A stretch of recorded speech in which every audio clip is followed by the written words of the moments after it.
देखिए फैक्ट्री में मार्बल को कैसे बनाया जाता है, कैसे इतने बड़े बड़े पत्थरों को काटा जाता है और इसे बनाने के लिए बड़ी बड़ी खदानों में ब्लास्ट क्यों किया जाता है। बता दें, मार्बल बनाने के लिए सबसे पहले बड़ी बड़ी खदानों से बड़े बड़े पत्थरों के टुकड़ों को निकाला जाता है और जैसे ही वर्कर्स इन पत्थरों को काट देते हैं वैसे ही बड़ी बड़ी क्रेनों के द्वारा इन्हें फैक्ट्री में लाया जाता है और यहाँ पर इनके ऊपर फाइबर ग्लास लगाई जाती है ताकि जब इन बड़े बड़े पत्थरों को मशीन के पास ले जाया जाए तो इनमें किसी भी प्रकार का कोई भी नुकसान ना हो। इसीलिए पूरी सेफ्टी के साथ और कई मशीनों के जरिए इन बड़े बड़े पत्थरों को खदान से निकलकर मशीनों के पास ले जाया जाता है। और आपको बता दें, जब यह पत्थर मशीन के पास पहुंच जाते हैं तो इन पत्थरों के ऊपर पानी डाला जाता है और वहीं दूसरी तरफ एक मशीन होती है जिसमें बहुत ही बड़ा कटर लगा होता है जो इन पत्थरों को काटने का काम करता है। और इन पत्थरों के ऊपर पानी इसलिए डाला जाता है कि यह मशीन आसानी से इन पत्थरों को काट सके। और आपको बता दें, एक बड़े पत्थर को काटने के लिए लगभग 10 से 12 घंटे का समय लगता है। और अब यह पत्थर जब कट जाते हैं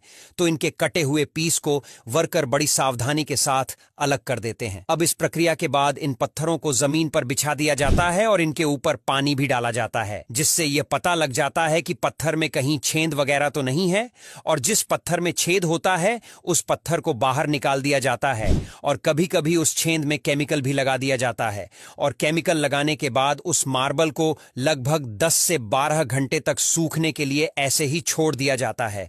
बता दे, पत्थर पर एक बार केमिकल लगने के बाद पत्थर काफी ज्यादा मजबूत हो जाता है जिस वजह से वह पत्थर कभी भी नहीं टूटता है। बता दें, इन पत्थरों को एक बार फिर से चेक किया जाता है ताकि कोई भी पत्थर खराब ना हो और चेक करने के बाद इन पत्थरों को एक कटिंग मशीन के जरिए परफेक्ट शेप दिया जाता है। और बता दे, पत्थर को एक परफेक्ट आकार देने के लिए उसकी साइड से भी कटिंग की जाती है ताकि यह पत्थर एक ही आकर के हो जाएं।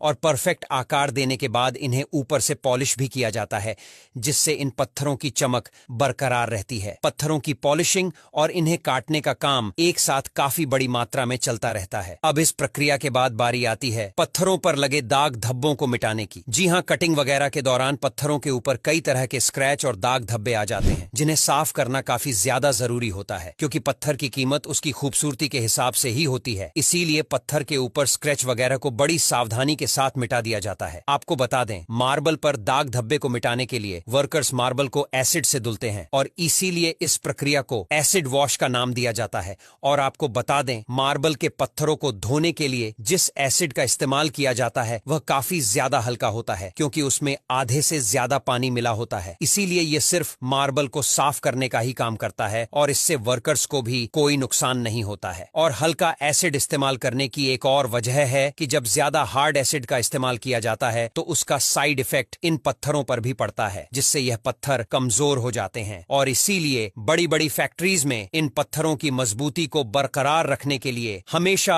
हल्के एसिड का ही इस्तेमाल किया जाता है। और जैसे ही मार्बल का एसिड वॉश हो जाता है तो एक बार फिर से मार्बल को चेक किया जाता है कि मार्बल परफेक्ट साइज का है कि नहीं। और जब यह सारा काम हो जाता है तो मार्बल के पत्थर पूरी तरह से बनकर तैयार हो जाते हैं जिन्हें भारत के साथ साथ भारत के और भी कई पड़ोसी देशों में भेजा जाता है। यहां तक वीडियो देख ली है तो फिर वीडियो को लाइक और शेयर करना बिल्कुल भी